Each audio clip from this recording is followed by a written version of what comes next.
So, as I mentioned in my prayer, David and Denise were moving this weekend, and David has got one more week to sort of summarize and finish First Peter. But it would be great if he could have a little bit of time to prepare for Second Peter and to be thinking through that at a high level. And so, timing worked really well for me to help David here and to fill in for a couple of weeks. So I'll be with us for 4 weeks.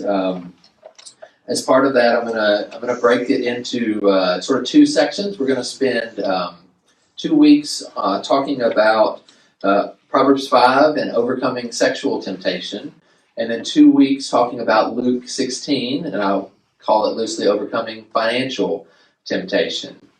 So 2 really important topics, as David mentioned in his prayer.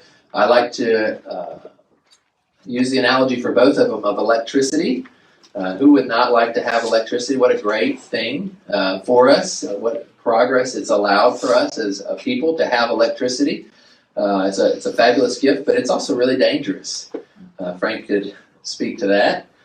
You have to use it properly to get that value and that benefit. And if you don't use it properly, it can be really dangerous. And that's true of sexuality. It's true of material goods. Those are gifts from God, but used improperly, they're very dangerous. And so we're going to spend 4 weeks on that. In the spirit of 4 weeks, we have 4 sort of focus areas I like to always bring up when I'm up here.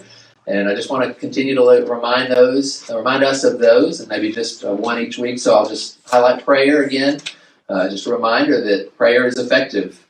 It accomplishes something. It does something. It has a power, as we discussed many weeks ago. And so, not praying has a result, and praying has a result. And so, I just encourage us to make that a part of our lives and use the Echo app as part of that.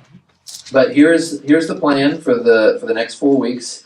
And again, we'll start this week with overcoming sexual temptations, Proverbs 5. Now, I said Proverbs 5, but in reality, we're not going to spend very much time in Proverbs 5 at all today. Even David mentioned already, we'll be in Ecclesiastes.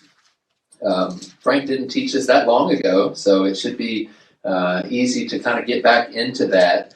I'm going to ask 4 questions to kind of prime the pump for Ecclesiastes. You can just answer them in your head, and then we'll see if we got the same answer together. What was Solomon's complaint in the book of Ecclesiastes? Again, just think in your mind, what was his complaint? What was the problem? Hopefully you're thinking, hey, life is vain, right? It's vain. Life under the sun, which is this life, what we see and observe under the sun, it's vain. It's empty. It's pointless. There's no profit to it. He starts the book with that. You can turn to Ecclesiastes. We're going to be in Ecclesiastes all morning. He starts the words of the preacher, vanity of vanities, all is vanity. And that's his complaint throughout the book. Well, let's get a little bit harder on the questions. What did Solomon point to as the most significant cause of that vanity? Now, there's a number of causes all throughout Ecclesiastes. There's not just one. But if you had to pick one, if Solomon was saying there's one thing that causes this life under the sun to be vain more than anything else, what would you think? Again, just answer in your head. I may ask you how many people thought the same as me. It's not right necessarily. But the thing I think of is death, right? Who thought death was that? Anybody else? Okay, a number of people. Death. The introduction of death into this life under the sun really leads to this life being vain, being hard to point to the value of the gain. And let me just take a quick excursus before I do the next 2 questions and just talk about that death that Solomon bemoans in Ecclesiastes and the bitterness of it. So there's a number of things that make death such a bitter enemy to Solomon in Ecclesiastes. One is it's indiscriminate. And what do I mean by that? It has no discrimination. It doesn't just take wise or foolish people. It takes everyone. It says in Ecclesiastes 2:13, I saw wisdom does excel folly, but the fate of the fool is the same with the wise. So why have I been extremely wise? So what's the point? It's empty. It's vain. Why would I pursue wisdom when death is going to take the wise just like the foolish? Even in Ecclesiastes 3:18, he says, God has tested men for them to see they're just beasts. For the fate of the sons of men and the fate of beasts is the same. So again, death Not only does it not discriminate among people, it doesn't even discriminate among living things. Everyone faces that. And so what's the point? It's indiscriminate. It's also a great reset. Has anybody ever heard this terminology? A lot of folks think there's a conspiracy afoot with the World Economic Forum, and there's a great reset. And maybe there is. I don't know. As a preacher, that's not my role. Isaiah 8 says, don't follow those conspiracies. As a preacher, you need to go to the testimony. You need to go to the Word of God and anchor yourself there. Well, whatever the case is for the World Economic Forum, whether there's a great reset there or not, there is one in death. Death is a great reset. Look at Ecclesiastes 5, verse 13. This is an evil that Solomon sees. Riches are hoarded to their owner, to his own hurt. And those riches are lost through a bad investment. When he's father or son, there's nothing to support him. So it's bad enough in this life that you can hoard riches and it be a hurt to you, not a good thing. And then you can lose them all, and at the end of your life have no support. But even worse than that, as he had come naked from his mother's womb, he'll return as he came. You can't take anything with him from all the labor. You work hard, you gain all this, it resets, it's gone when you die. We're going to learn about that 2 weeks from now. It's going to be a key point in how we look at finances. But death makes all that labor vain. Death is also not a good executor. What do I mean by that? I should say executor, right? Not a good executor. I remember when Frank's mother died and he served as the executor of her will. It's a lot of work, making sure that the value that's been gained over a lifetime goes to the right people. And we call those executors. Well, death is a horrible executor. Solomon says in verse 18 of chapter 2, I hated all the fruit of my labor, for which I had labored under the sun, because I have to leave it to the man who will come after me, and who knows whether he'll be a wise man or a fool. So here you have somebody that works hard, profits, gains a lot of value, dies, and not only do they lose all that, but now the work may go to a fool. All that value may go to a fool, and it just makes life, death just really kind of messes things up. It makes life sort of vain. It follows no schedule. If something significant is going to happen in our life, we want to know it's going to happen, right? I mean, think of the kids in college. Like, when are the big tests, right? We get a syllabus at the beginning. It tells us, on this date, you've got your final exam. Well, death has no compulsion of doing that, of no compulsion of letting us know ahead of time. Ecclesiastes 9, verse 12, man does not know his time, the time of his death. He's like a fish caught in a treacherous net, or as a bird trapped in a snare. So are the sons of men ensnared at an evil time when it suddenly falls on them. So death doesn't give us any warning. Doesn't give us any warning. Doesn't follow a schedule. And yet it doesn't delay. What's one of Solomon's complaints is it's such a short lifespan. When you compare to the very beginning of Ecclesiastes, he talks about how life goes on and on, this circle of life. The water goes, it returns to where it came. Man passes away and nobody even remembers him. So not only do you lose everything, there's not even a remembrance of what you did, because death doesn't delay. It's a short lifespan. And yet, despite that, even though it doesn't delay, it has a long runway. And what I mean by that is oftentimes when you're coming up to death, is remember in Ecclesiastes 12, remember it was kind of, your body begins to break down and it begins to make life no fun anymore, because you wake up at night and you crouch over and you can't stand up straight. Some of the desires that were a pleasure in life before are no longer desires. And death makes life very vain. And lastly, it obscures and detours. And let me read Ecclesiastes 6. That doesn't make a lot of sense, but essentially, by God's grace, we know a little bit, especially as believers, about what happens after death. I mean, God's revealed that, but there's still a lot we don't know. Death is a dark door that's hard to see beyond, especially for most of the world who doesn't follow God's revelation that he's given to us. It's a dark passage that you can't see beyond. And that eclipse, that inability to see, is not only difficult for the future, but it causes us to not really know what's good to do in this present life. Listen to Ecclesiastes 6:12. Who knows what is good for a man during his lifetime, during the few years of his futile or vain life? He'll spend them like a shadow, for who can tell a man what will be for him after the sun? So you can't tell what's going to happen after you die, and that obscures and makes it very difficult to know what's good for you now. So death, in summary, in my opinion, is that main, again, there's many things that make life vain. Solomon talks about oppression and other things, but death is the main thing that really causes life to be vain. Now back to the three questions. This one's a harder one. As I said, they're going to get a little bit harder. What was Solomon's course? What did he decide to do to try to deal with this vain life? Think about it. What was his plan for dealing with it? Well, if you turn to chapter 1, he set his mind to know wisdom, verse 17. So he was going to become very wise. He was going to figure it out. He was going to understand it. And he realizes very soon that in verse 17, it's striving after wind. Your wisdom runs out. You can't figure it out. You can't make understanding of it. And so wisdom, as good as it is, and he does commend it, is still going to be, it's not going to change the fact that life is vain. So he chose in chapter 2 to go with pleasure. Verse 1, I said, okay, I'll test with pleasure. And pleasure is good, and Solomon commends that. You ought to enjoy your life under the sun. But even pleasure turned out, for the reasons we just described, to be vain. It too was futility, he says in verse 1. So last question, again, just trying to get us back into Ecclesiastes. What was Solomon's final or eventual counsel? What did he counsel people? Given that life is vain, death makes it vain, given that we can't really figure it out, or pleasure is also sort of a striving after the wind ultimately, what is his counsel? Well, recall, there were 7 joy refrains, I think, right? And Solomon says, yes, pleasure is ultimately vain. Death is going to bring an end to that. But enjoy life while you're here. Ultimately, it's hard, but enjoy it. Try to enjoy life. Enjoy it with the wife that God has given you. Eat, drink. Enjoy your life, but do it in a certain way. And remember what that way was. It was with fear and obedience, right? Because that's the ultimate conclusion. We don't know everything about what's going to happen, but we know one thing about, and what is the one thing we know for sure about that happens after death?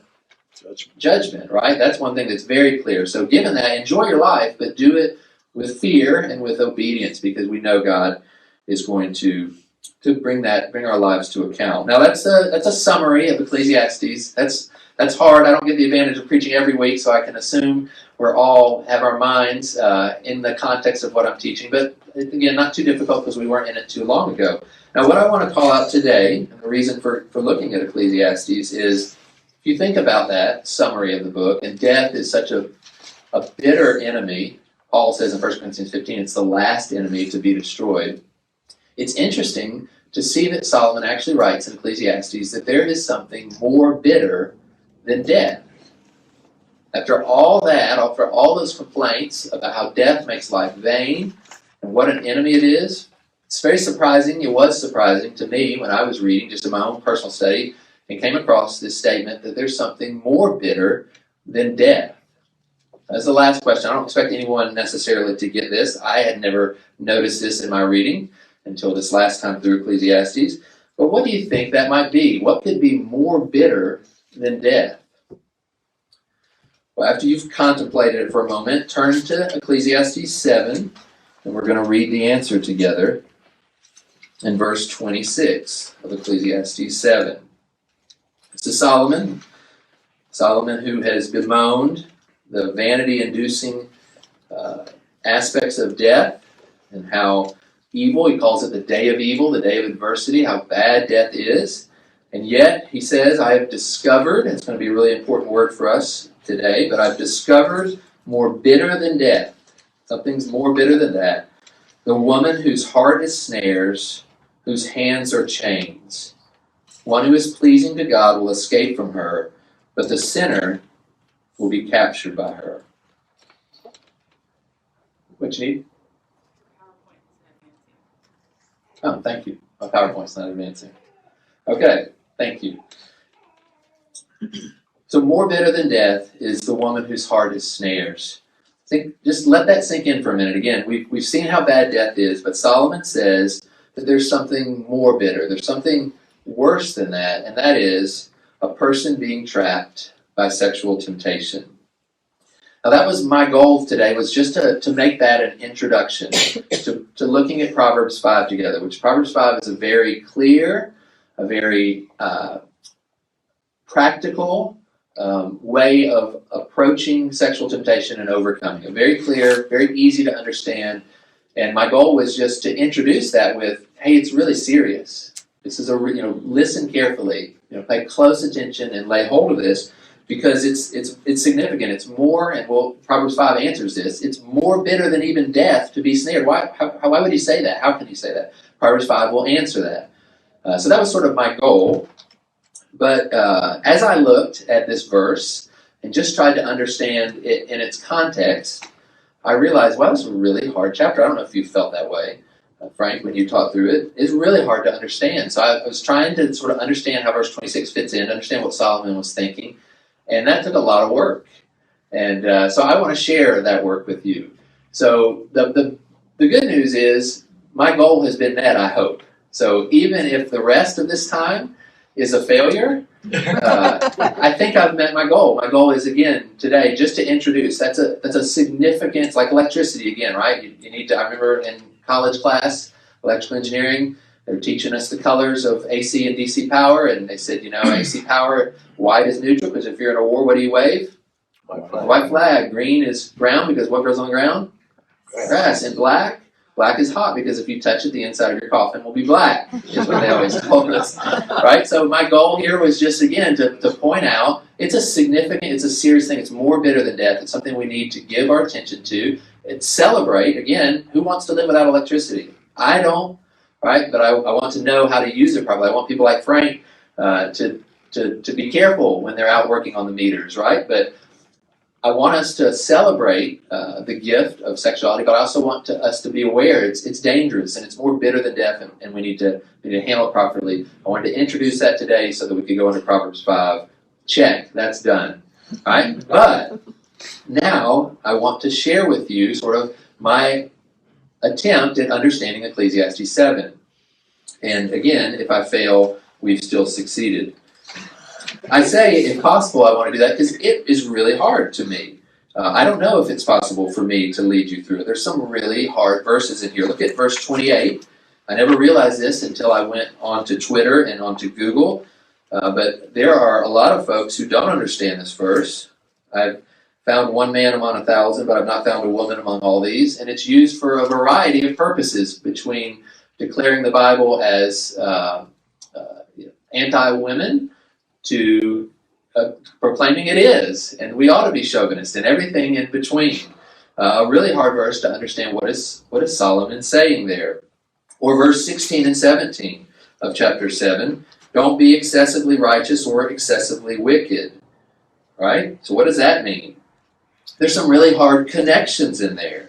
Verse 19, how does it pertain to what's around it? Verse 20 and 21 about not paying too close attention to what people say, knowing that you've cursed others as well. How does that relate to what comes before and what's after? And really, where does the argument even start or end? Those are some hard questions, and I'm going to attempt to walk us through and answer them. So we're going to start by reading, and I'll tell you why I started in verse 13 later, but we're going to start in verse 13 and read this together. Ecclesiastes 7:13. Consider the work of God, who is able to straighten what he has bent.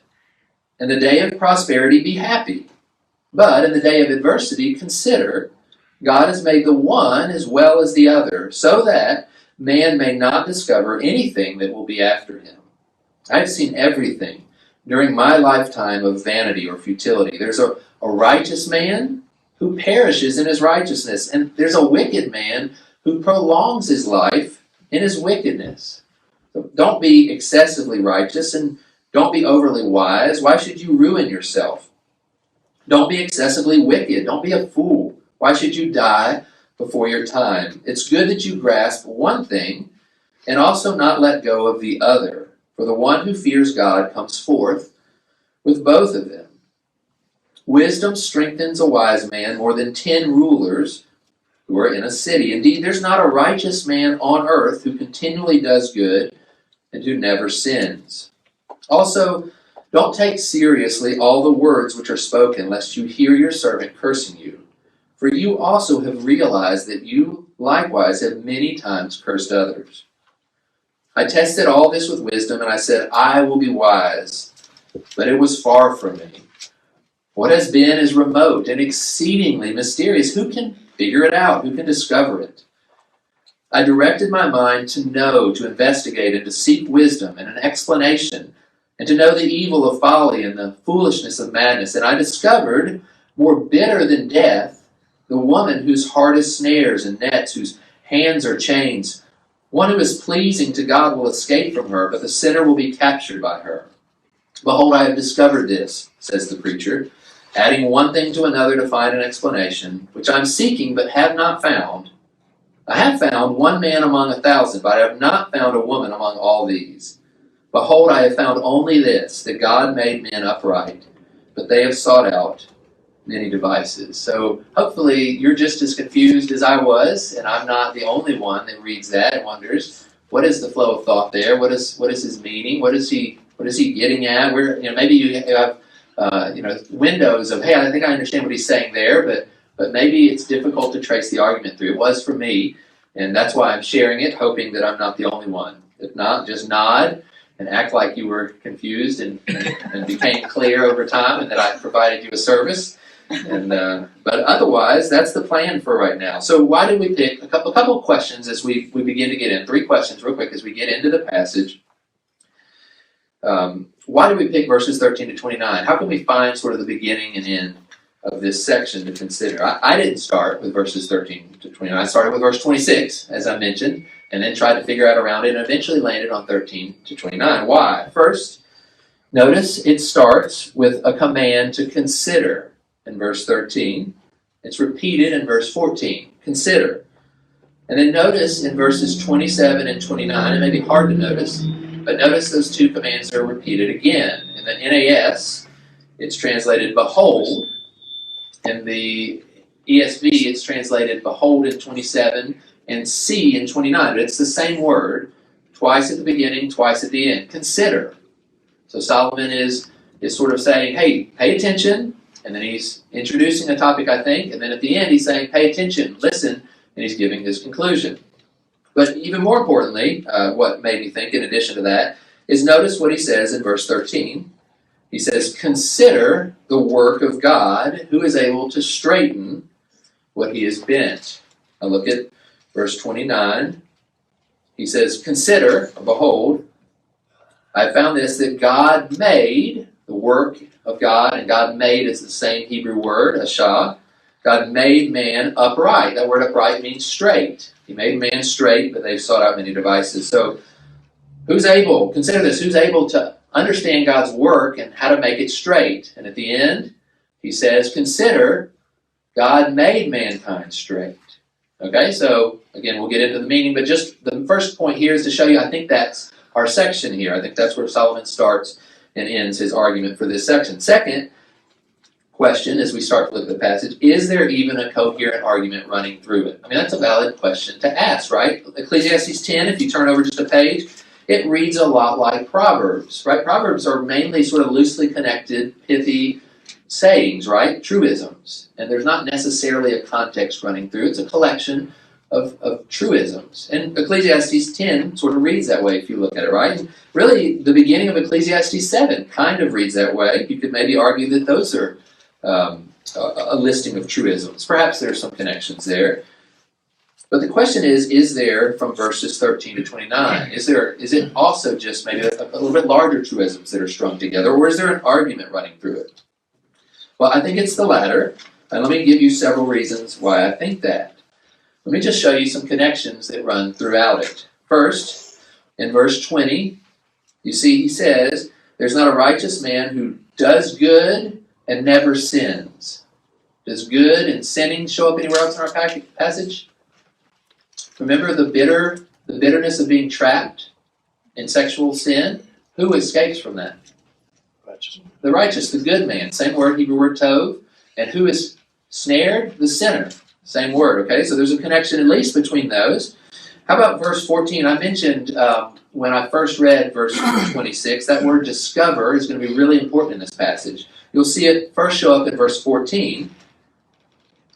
Man may not discover anything that will be after him. That word is going to appear 9 times throughout this passage. 9 times, 8 more after verse 14. It's in 24, 26, twice in 27, 3 times in 28, and once in 29. It means, essentially, to come to understand. Solomon is seeking to understand, and when he uses the word discover or find, he means, I figured it out. I was able to understand what I was seeking. And so that word is used repeatedly through here. Now, this one's a little harder because it's a Hebrew thing, but look in verse 25. He says, I was seeking wisdom and an explanation. An explanation. It's the Hebrew word heshbon. It means an accounting, a sum, a total.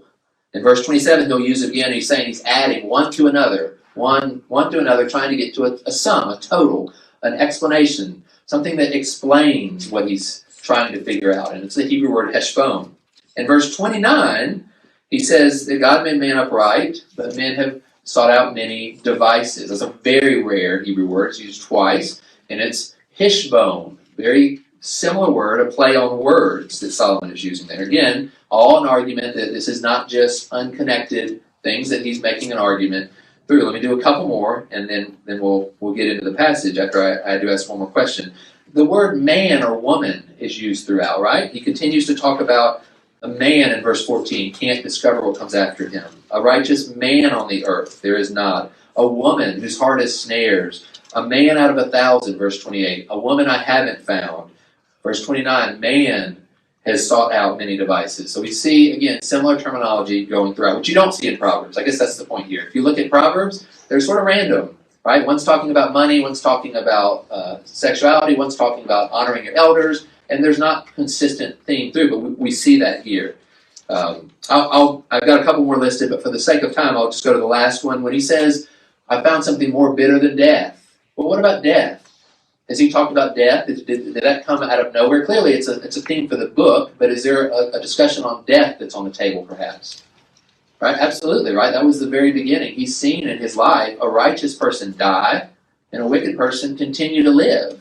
Right? He's seen a day of adversity. He's seen a day of evil, an evil day, a day of death.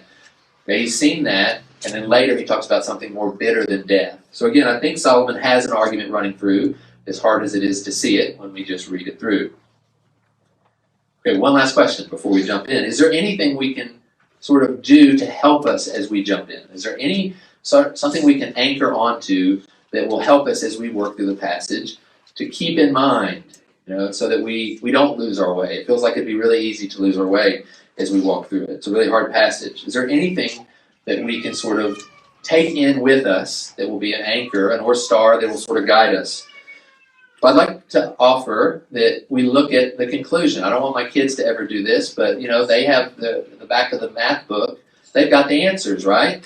And sometimes when you can't really figure out, well, how did they get there? So one of the best ways to do it is, okay, well, what is the answer? Let me think, how did they get there, right? And so I want to encourage us to do that. Let's look at his conclusion in verses 27 to 29. And I want to say one thing about it, because unfortunately the conclusion is just as hard to understand as anything else, right? That's where the real difficult verse is about the man of 1,000 and the woman. But there is one really clear part of the conclusion that I think will help serve as an anchor for us as we go through it.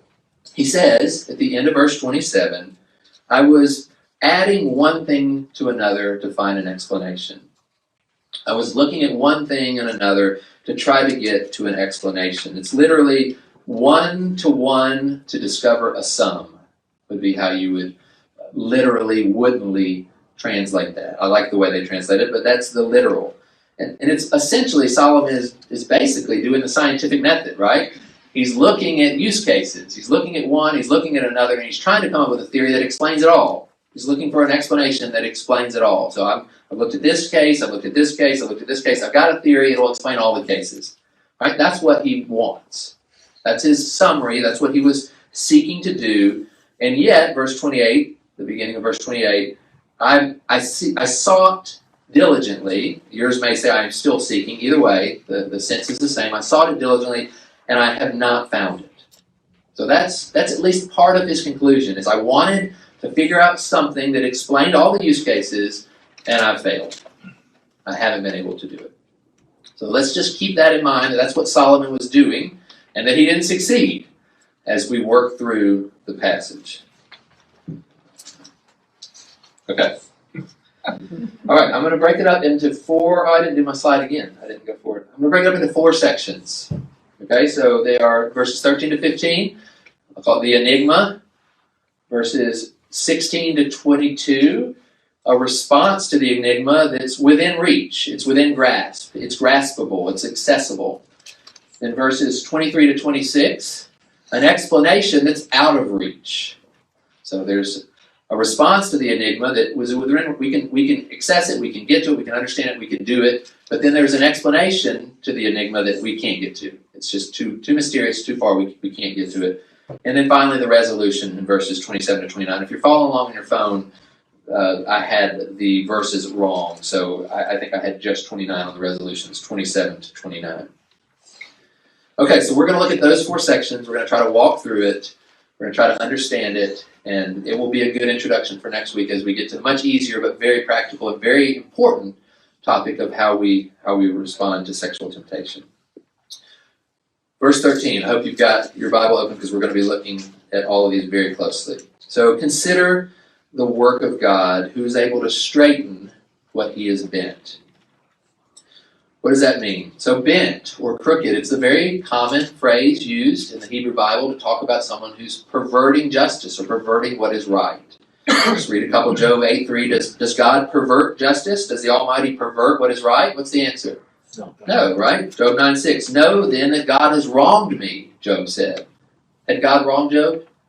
No, but Job felt that way, right? So it is absolutely wrong to say that God perverts justice or does anything wrong, but do people sometimes look at his work and feel like he has? Absolutely, right? Okay. So Solomon is looking at God's work. He's calling us, consider God's work. It's bent.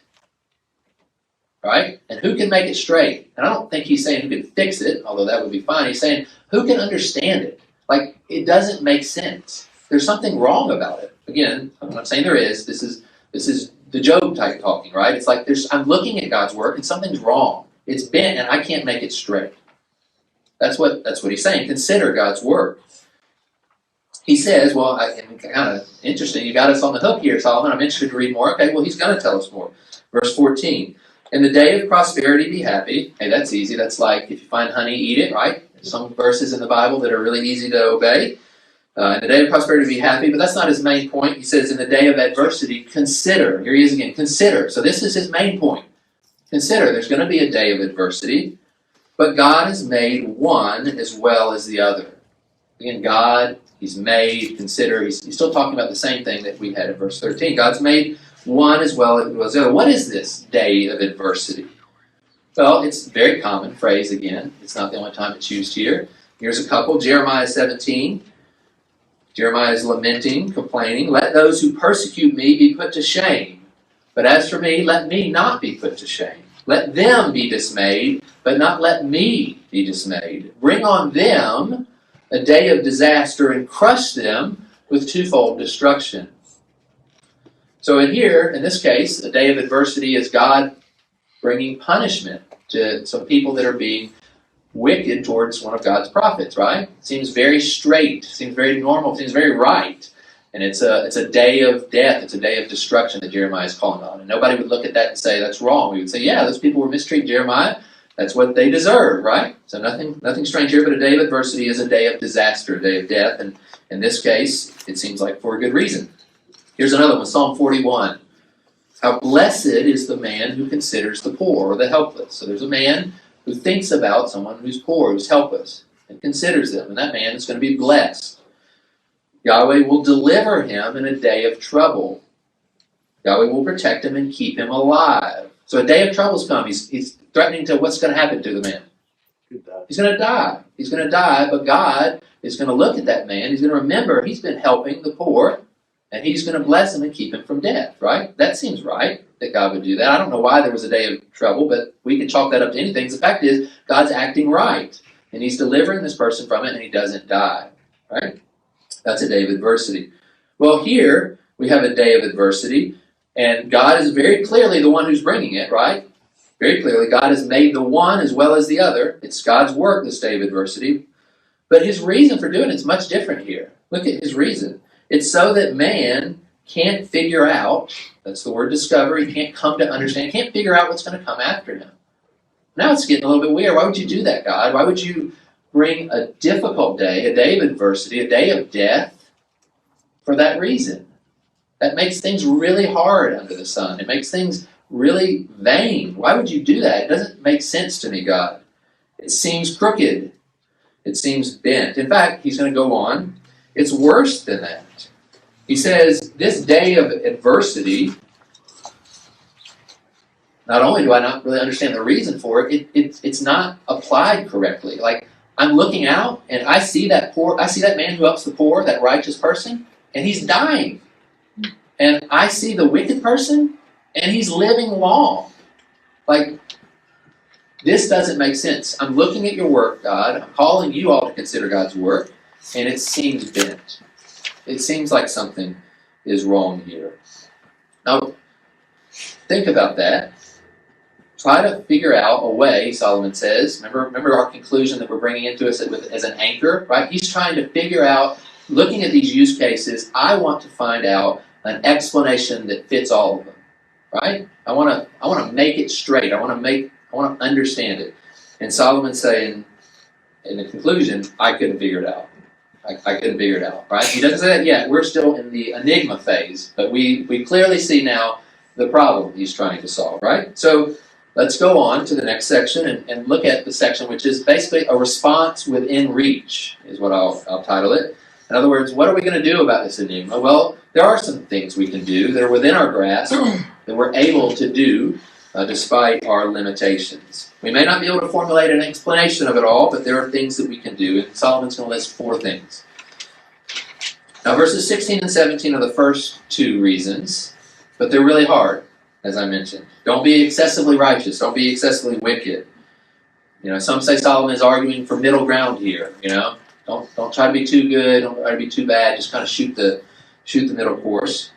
And they say 18, it's good for you to grasp one thing and not let go of the other. It sort of confirms this. But there's no way that's what it means. I don't think God's word is going to encourage us to don't be too wicked. Just a little bit of wickedness, right? So we're going to skip 16 and 17 for a second, just because they're hard. And we're going to go to 18, which is also hard, but I think a little easier. Okay, so let's just for a moment skip 16 and 17. Those are 2 responses that we'll get back to, practical responses. But go to 18. Again, not much easier, but woodenly literal again, because sometimes that helps. Good that you hold this, and also from this, that you not let go your hand. So good that you hold this, and good that you don't let go of this. Don't let go of this from your hand, because he who fears God will come out of both. That's what it maybe means literally. There's actually a phrase at the end that's never used anywhere else. It's really hard to understand. But what is this that we should hold on to, and this that we shouldn't let go of, right? Or in the ESV, this and that. What is that? Is it the righteousness and wisdom of the previous verse? Well, I don't think it is. Ask yourself if it makes sense that it would be. Right? 1, he says, if you do that, you'll come out from them. You'll go out from them. That's what he says at the end, right? He says, the one who fears God will come forth with both of them, or come out of them, is likely what it means. Well, that doesn't make sense. You don't come out of wickedness or righteousness. And I guess even more clear, that one probably wasn't very clear, even more clear is, would Solomon say, hold on to righteousness, or excess righteousness, and don't let go of your hand of wickedness, right? It doesn't seem like that's what he would say. But it's just so clear. I mean, that was the last thing he said that was in groups of 2. Surely that's what he means. But what else has he said that's in groups of 2? Think about it. What else has he said before that there's 2 of? There's 2 days, right? What are those days? There's a day of prosperity, right? Rejoice in that. There's a day of adversity. Know that God's made that too. And so in 18, he's saying essentially, I think, the same thing that he said before. Look, hold on. to the day of prosperity. Great, that's a day you're going to go through, and don't let go. Don't try to avoid. You're not going to be able to get out of the day of adversity. It is going to come, but God, if you fear Him, will deliver you through both. You'll make it through both, and that is, I think, response number 3. I mentioned Solomon had 4 responses. This enigma of death, particularly like, why does death take the righteous, and why does it leave the wicked to a long life? Like, I don't understand that. Your way seems wrong, God. Well, here's 4 responses. We just hit the third. We skipped the first 2. We just hit the third. It's fear God. Don't fear the day of adversity. Fear God. You can't let go of it. Your hand's not going to be able to let go of it. You're not going to be able to avoid it. It's going to come on everybody. Fear God and you'll make it through it. Okay, so that's what I think he's saying in verse 18. And with that in view, I want to go back to verses 16 and 17 and explain what I think he's saying there. Again, he's saying there's no avoidance of it. God is going to bring that day. Now, again, maybe it doesn't make sense. Why does he bring it quickly on a righteous person? Why does he let it delay for a wicked person? There's still an enigma, right? But it's going to come to all. And Solomon says in verse 16, when it comes to avoiding death, there's no point in pursuing righteousness or wisdom excessively, like you could avoid that day of adversity. Like death is discriminating, right? Oh, wait, there's a righteous person. I'm going to avoid it. Oh, and they're staying righteous. Okay, so I'm not going to touch them.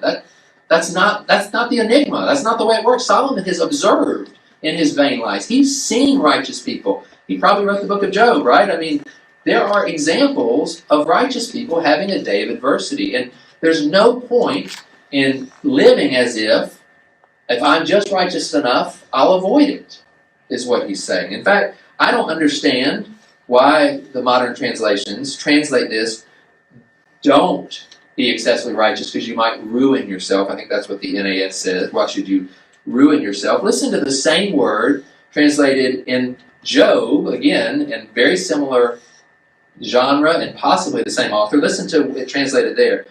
Those in the West were appalled at his fate. Those in the East are seized with horror, appalled at what happened. Look at me and be astonished, and put your hand over your mouth. Be astonished. Or Ezra, which is not exactly the same literature, but after hearing about the mixed marriages in Ezra 9, Ezra sat down. Remember, he was appalled until evening. So this is the same word here. And I think what Solomon is saying is, why should you live in such a way to avoid that day of adversity, and then it come on you and you be astonished? Like, don't be fooled.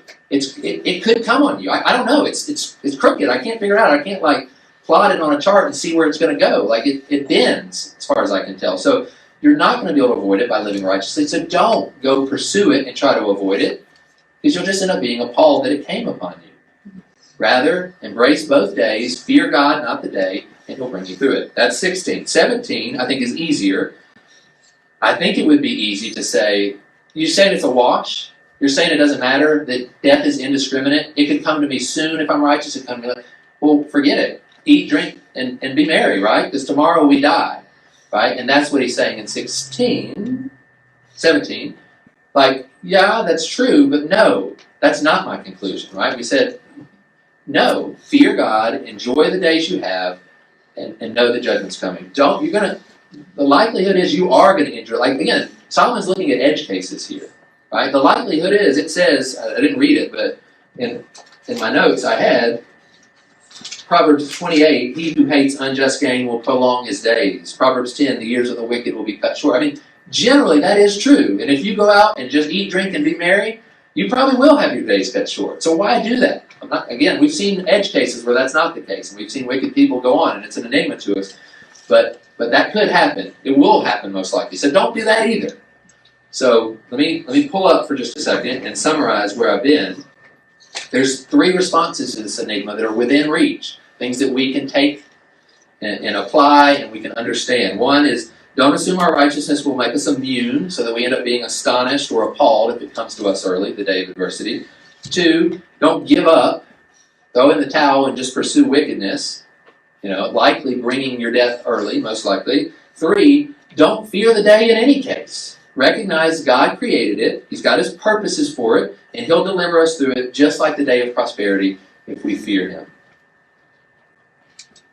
Now, what's happening next? And this is, to me, not the hardest part to understand the verses. They're not that hard to understand, but it's really hard to me to understand how they connect. So what is happening? It feels like verses 19 to 22 are the most proverbial of the section, and I want to give up and say there's no connection. As before, I want to skip 19 and 20 for just a second, because I think they're hard, and I want to try to learn something from 21 and 22, and we'll come back. So 21 and 22, again, literally, also, as to the words, this is verse 21, also literal, so you won't see this in your ESV or NAS. And we're glad for that. Again, I don't mean to imply that you would hate a literal Bible, a wooden literal Bible. It would be really not fun to read. These are good translations, so I'm just doing this to try to help, get clues. I don't want you to think our translations are better than what I'm doing, not worse. Literally, verse 21, also, as to all the words which they speak, don't take them to heart. And so, as to all the words which they speak, don't take them to heart. Who's speaking? Who's they? It's not clear, but maybe the wicked people. It's just not clear. Well, let me ask something. What are they saying? They're cursing. They're slandering. They're saying evil things about you. That's exactly right. And Solomon knows we've done that. We've said things about others before. So don't take it to heart. So why is he saying this? Why did he bring this up in the midst of this argument? Here's my best attempt. So we've talked about trying to understand why God brings days of adversity, death or near death, even to the righteous for his own reasons. And the God-fearer should recognize that God will bring him through it. And a wise person, even this was the conclusion of Solomon in verse 20, a wise person will recognize they won't be able to explain it always. They won't be able to give an explanation of it. We've given 3 responses that would be good for a wise person to do, but we won't be able to give an explanation, a summary that explains all the use cases. Remember, that's his conclusion. I tried, I looked at one, I looked at another, I tried to get to an explanation, I couldn't do it. But not everyone is going to recognize that we can't get to an explanation, right? Some people are going to look at it and say, I know what's happening, right? What's a book of the Bible that we've already mentioned several times where that happened? Where somebody looked at the day of adversity and said, I know what's happening. Job, right? People around him, they said, I know what's happening. Maybe you're confused, but I'm not confused. I know exactly what happened. What happened to our Lord on the cross? Right? They said the same thing. They said, I know what happened. You're up there and you're a nobody. Come down if you're going to do it. And they wagged their tongues at him, right? And that's inevitably what happens to the crowd, whoever the they is. That's inevitably what happens when you go through a day like this. And a righteous person goes through a day like this. Tongues wag. And Solomon says, don't take it to heart. You've said things, don't feel the need to defend yourself. Even Christ, right? He didn't defend himself. And Job had somebody defend him. God came to his defense, even though he really felt like and did ultimately defend himself and go too far. That's what I think this section is saying is, you're in the midst of this, tongues are going to wag, don't take it too seriously. Don't take what they're going to say. And if that's accurate, I don't know if it is, 19 through 20 is going to be similar because 21 starts with also. So he's saying also, here's another thing. And I think it is what it says. He says wisdom in verse 19 strengthens or bolsters the wise person. Now listen to these verses where the scriptures talk about strengthening someone. Psalm 28. Yahweh strengthens them and he is a saving defense to his anointed. Or Psalm 86. Grant your strength to your servant and save the son of your handmaid. Why is God giving strength? I'll read it again. To protect his people. Yeah, somebody needs help, right? Somebody's being attacked. Be a saving defense to his anointed. Save the son of your handmaid. God strengthens someone because they need help, because someone's on the attack. Someone is offensive against them, right? So why might the person in Ecclesiastes need strength? Someone's against them, right? And they don't need 10 rulers. They don't need authority. They don't need that kind of strength, right? That's not the kind of strength that's going to help them. I mean, if God's brought a day of adversity, there's nobody. Ecclesiastes 9 says no one has authority over the day of adversity, right? No one can do anything about that. Well, what does he need help with? Who's attacking him? It's the wagging tongues, right? And what is God going to do? He's going to give him wisdom to strengthen him in that situation. So if you find yourself as a righteous person in that situation, you need wisdom to strengthen you, right? You need wisdom to strengthen you. You're going to also need, he says in 21 to 22, you're going to need to not take it too much to heart that people are saying that. You've done the same thing. You've said things about people. Don't take it to heart. But he's going to say here particularly, get wisdom because, verse 20, and yours translations probably say indeed or surely. It's the word key. It's 80% of the time translated as because. It can be translated as indeed or surely, absolutely. But if it can be translated as because, it ought to be, because that's what its normal is. And it should be here, I think. He says wisdom is going to help you.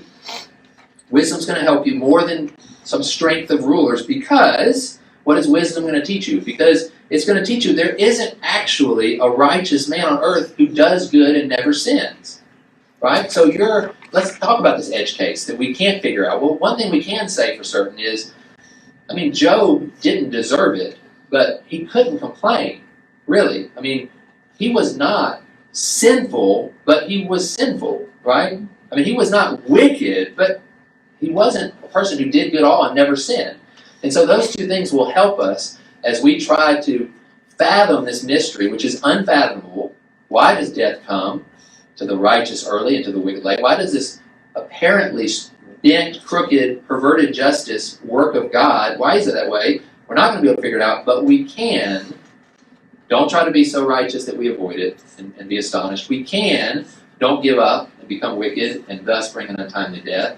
We can embrace both, know they're going to come, and fear God and be brought through it instead of fearing the day. And we can not become too defensive about why I am so righteous and I shouldn't be going through it. Well, it's possible that you are. It's very possible that you are. We've seen that. That's part of this life. Death is indiscriminate. But you don't need to defend yourself. You don't need to get worked up about what people are saying. And you don't need to be too much like Job. He was mostly good, but he did overspeak towards the end. You don't need to defend yourself to the point where you forget, really, I do deserve whatever comes to me. So those are 4 responses that are within our reach. But Solomon was a king, and Proverbs 25:2 says it's the glory of God to conceal a matter, but the glory of kings to search it out. Solomon was a good king, and he wasn't content with those responses within reach. He wanted to understand. Remember that word discover? And we're going to see it 8 times in the verses that remain. He wants to come to an understanding of this. He wants to use the scientific method to look at use cases and to come up with an explanation, an accounting, a sum that explains all those individual use cases. So he did. He tried. He said in verse 23, I tested all this with wisdom. I said, I will figure it out. I'll be wise. But it was far from it. I couldn't figure it out. What is or has been is remote. It's deep. It's exceedingly mysterious. You can't figure it out. That's that word discover. It's going to be really important that in your mind, when you see that word discover or find, I don't know how it's always translated, that you think that means figure it out, come to an understanding. Discover means find mentally. I understand it. I've figured it out. Someone says, I wanted to figure this out. I searched it. It's the glory of kings to search it. I tried to figure out an explanation that explains this enigma, and I couldn't. I figured it. I tried. He says in verse 25, I tried really hard. Listen to him. He says, I directed my mind to know, to investigate, to seek. He uses 3 words, piling it on.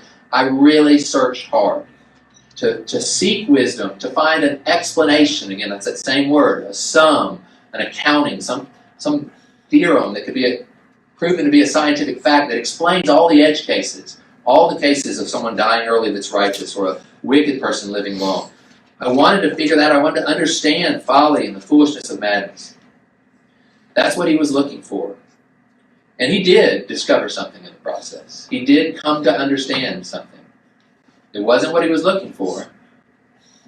But what he discovered is what led us here in the first place. He did figure something out. He discovered that more bitter than death, right? He's been looking at the bitterness of death. Why is it the way it is?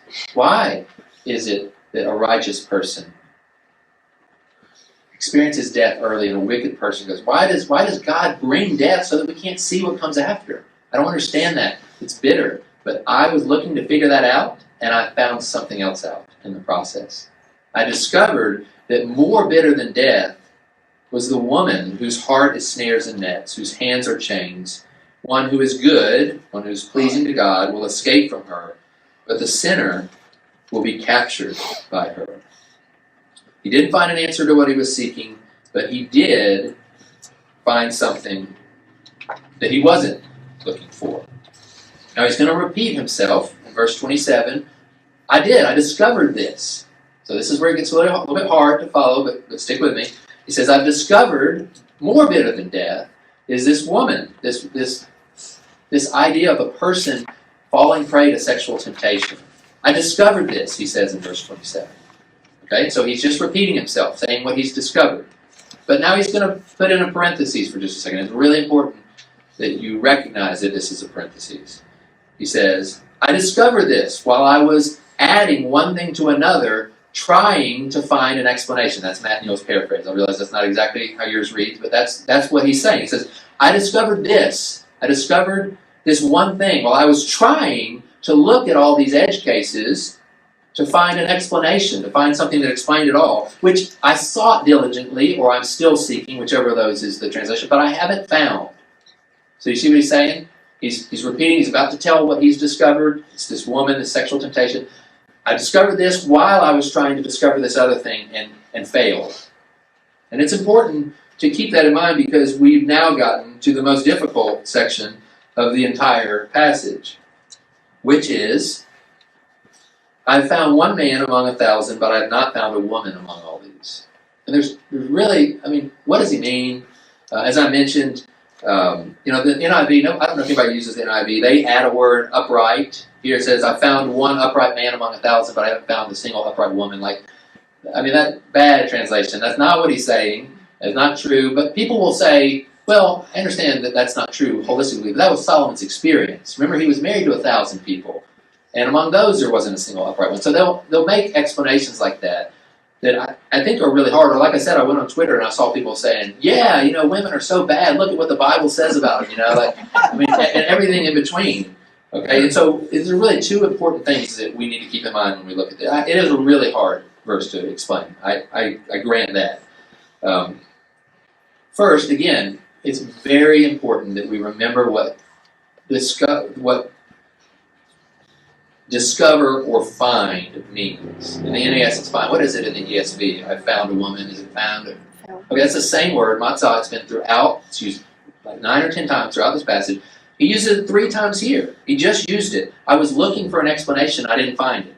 Right? I didn't come to understand it. He just said it before. I have understood one thing. I understood about the woman who is going to ensnare someone through sexual temptation. I've figured this out, trying to find an explanation, which I'm still trying to understand. I have found one man. So when we get to that word found and not found, you can't make it mean something that hasn't been all throughout the passage. It means come to understand.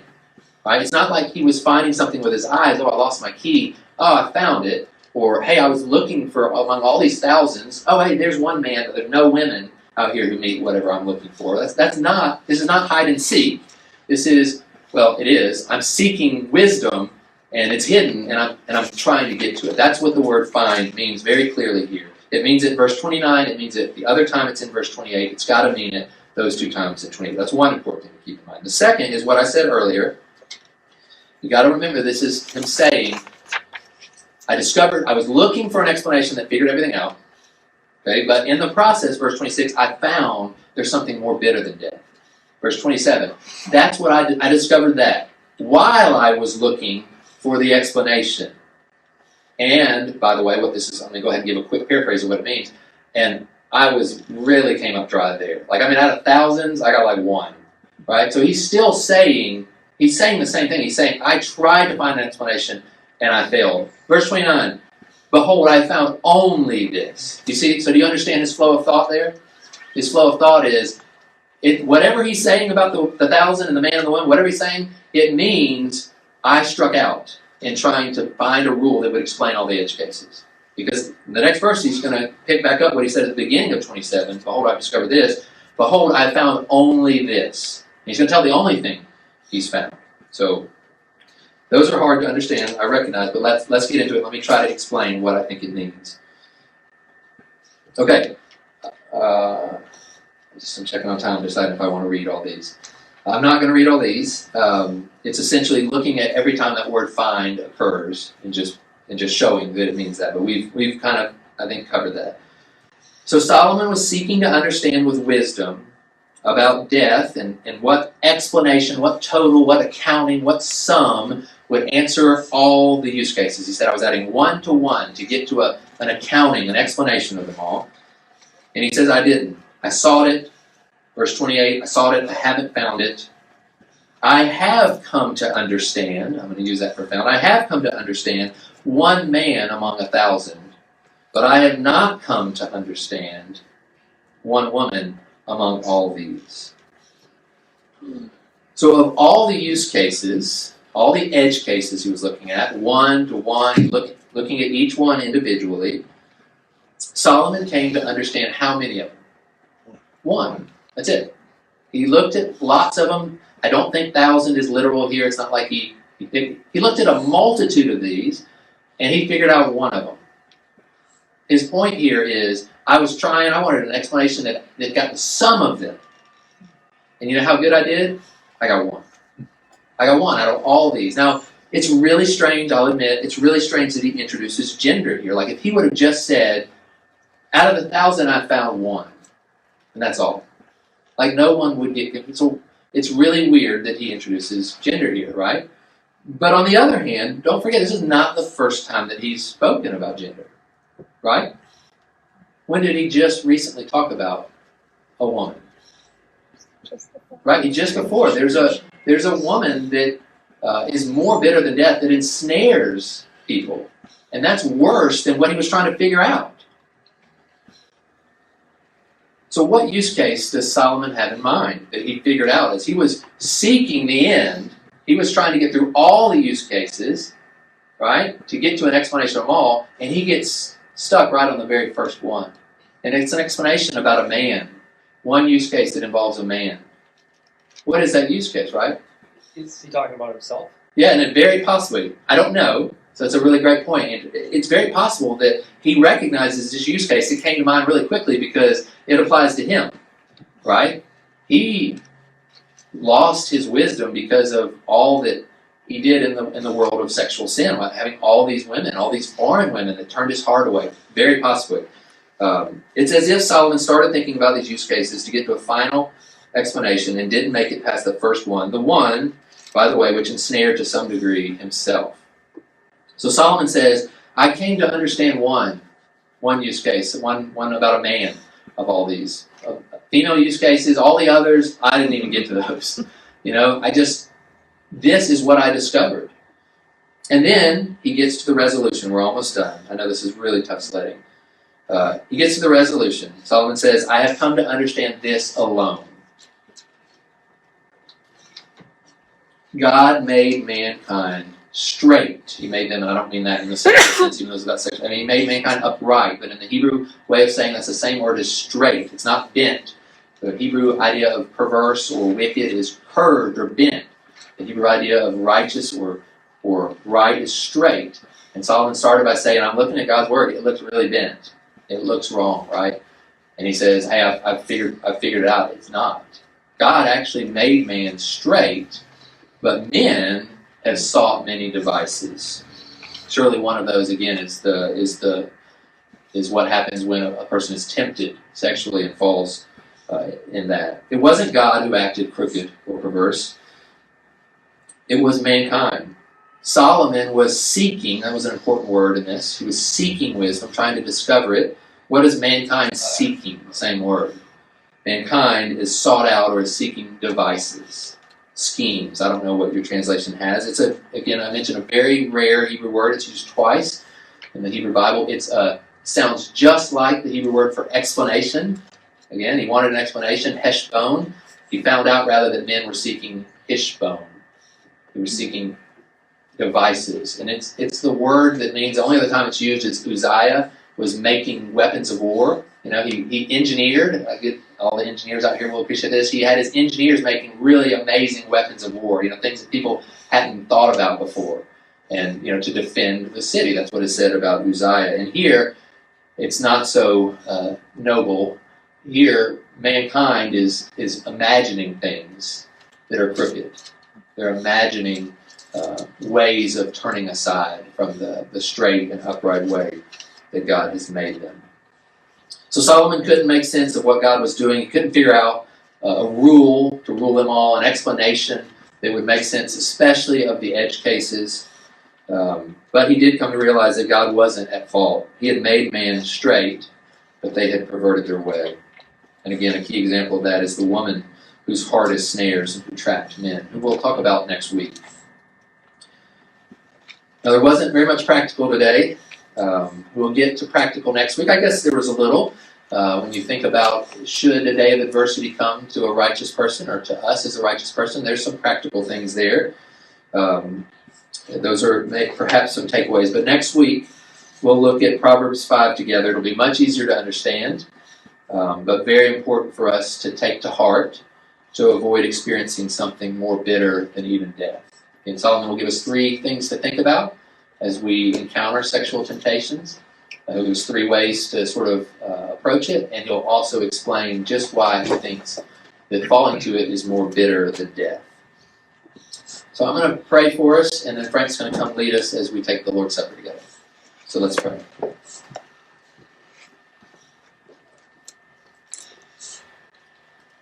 God, thank you for what you've revealed. I think about Deuteronomy. It says the secret things are yours, but what is revealed is ours.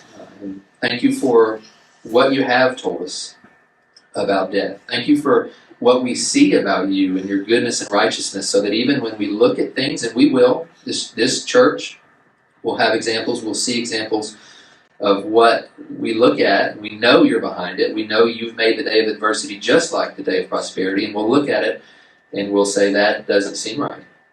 That seems wrong. It seems like, God, that's not just what's happening. And we thank you that you've revealed these things that we can take to heart.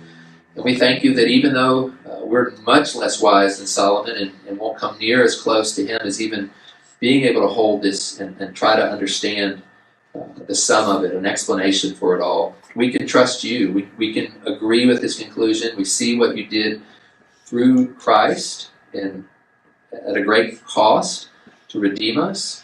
And we can trust that you're good, that you made us right, and that it's us that has brought about these bad situations that you've dealt with really well, and we don't see that. We can't see beyond death. We can't explain it, but we trust that you are. So thank you for what is revealed.